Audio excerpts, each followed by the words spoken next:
Continuously इसमें लगे रहना पड़ता है।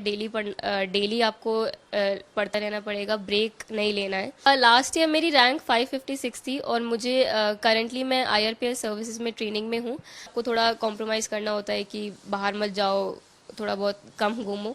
तो उसमें कहीं ना कहीं जब भी टाइम मिलता था, थोड़ा बहुत भी ट्रेन में जर्नी कर रहे हैं तब, तो पढ़ लेते थे साथ साथ। ये है ममता यादव। यूपीएससी में ममता का रैंक 5 आया है। आए दिन यूपीएससी टॉपर्स की सक्सेस स्टोरीज आपको बता रहे हैं। इसी सिलसिले में आज ममता यादव की सक्सेस स्टोरी भी बेहद दिलचस्प है। 24 सितंबर को संघ लोक सेवा आयोग यानी यूपीएससी ने सिविल सर्विसेज 2020 का रिजल्ट जारी किया। परीक्षा में 761 उम्मीदवार पास हुए हैं। बिहार के शुभम कुमार टॉप रहे, तो वहीं मध्य प्रदेश के जागृति अवस्थी दूसरे नंबर पर। यूपीएससी परीक्षा में कुल 761 उम्मीदवार पास हुए, जिसमें 545 पुरुष और 216 महिलाएं हैं। खास बात यह है कि इस बार टॉप 5 में लड़कियों ने बाजी मारी है। तो आज आपको मिलाते हैं ऐसे दिल्ली के टॉपर से जिनकी कहानी कुछ अलग है।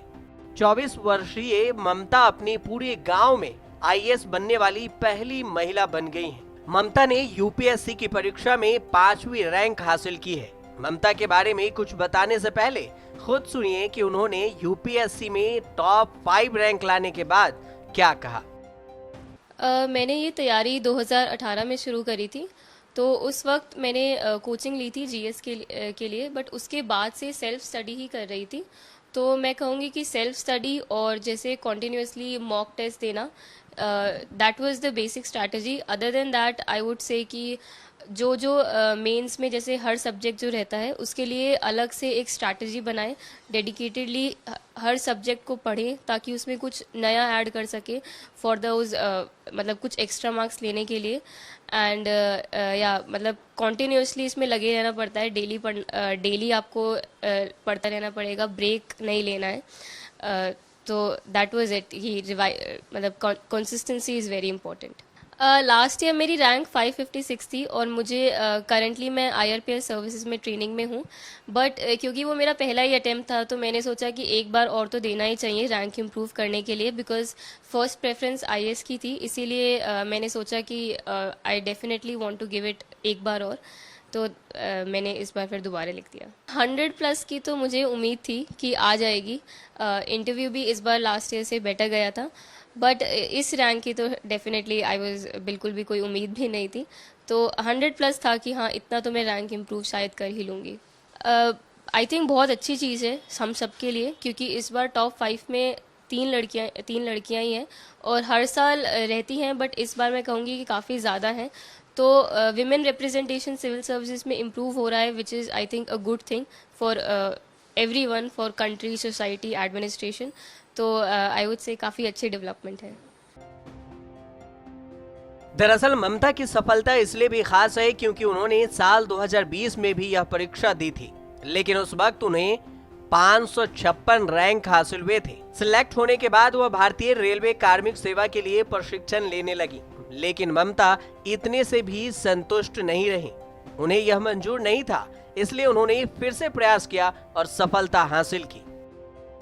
अभी तो मैं कहूँगी कि I am looking forward to the training and learning from my seniors there. और जैसे ट्रेनिंग में भी हमें फील्ड पोस्टिंग्स मिलेंगी तो उसमें जितना मौका मिल सके कहीं भी कुछ सुधारने का, तो वही मेरा अभी फ़िलहाल के लिए गोल है। ट्रेनिंग के साथ आई थिंक बैलेंस हो जाती है, क्योंकि मेंस तो मेरा हो ही गया था। मेंस सबसे इम्पॉर्टेंट और हेक्टिक होता है क्योंकि उसका मार्क्स में वेटेज सबसे ज़्यादा रहता है, तो वो हो गया था। तो मैं कहूँगी उतना लोड तो नहीं था, बट इंटरव्यू था और मैंने फॉरेस्ट का एग्ज़ाम भी दिया था। तो बैलेंस हो जाता है। कहीं ना कहीं आपको थोड़ा कॉम्प्रोमाइज़ करना होता है कि बाहर मत जाओ, थोड़ा बहुत कम घूमो। तो उसमें कहीं ना कहीं जब भी टाइम मिलता था, थोड़ा बहुत भी ट्रेन में जर्नी कर रहे हैं तब, तो पढ़ लेते थे साथ साथ। मेंस तक तो मैं सोशल मीडिया पे नहीं थी, बट मेंस के बाद मैंने ज्वाइन कर लिया था, बिकॉज एज आई सेड कि मेन सबसे हेक्टिक होता है और तब तक हो गया था वो। तो उसके बाद से ही मैंने स्टार्ट करा है, उससे पहले नहीं थी सोशल मीडिया पे। वुड से एक तो बहुत ही इस एग्ज़ाम के लिए कंसिस्टेंटली पढ़ना है, और दूसरी चीज़ मैं कहूँगी कि इस एग्ज़ाम में आप अकेले होते हैं, आपको कोई बताने वाला नहीं होता है कि क्या सही है क्या गलत है। तो एक तरह से सेल्फ इंट्रोस्पेक्शन बहुत ज़रूरी है अपनी प्रिपरेशन की, कि आप खुद से एनालाइज करें कि क्या सही कर रहे हैं क्या गलत कर रहे हैं। तो consistency and I would say self introspection. Mamta Haryana के गुरुग्राम के बसई गांव की हैं। ममता यादव के पिता अशोक यादव एक निजी कंपनी में काम करते हैं। उनकी मां सरोज यादव गृहिणी है। ममता ने अपनी पूरी पढ़ाई दिल्ली से की है। वे दिल्ली यूनिवर्सिटी के हिंदू कॉलेज से ग्रेजुएशन की हैं। ममता की मां सरोज का कहना है कि उन्हें उम्मीद नहीं थी कि उनकी बेटी इतना आगे जाएंगी। उनके पिता अशोक अपनी बेटी की सफलता का श्रेय ममता की मां को देते हैं। उनके पिता बताते हैं कि ममता ने उनका सिर गर्व से ऊंचा कर दिया है। खास बात यह है कि वे अपने गांव की पहली ऐसी लड़की हैं जिसने इतनी पढ़ाई की है और यूपीएससी में इतनी बड़ी सफलता हासिल की है।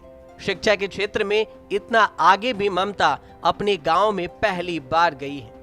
वाकई ममता पर पूरे देश को गर्व है। न्यूज़ तक ब्यूरो।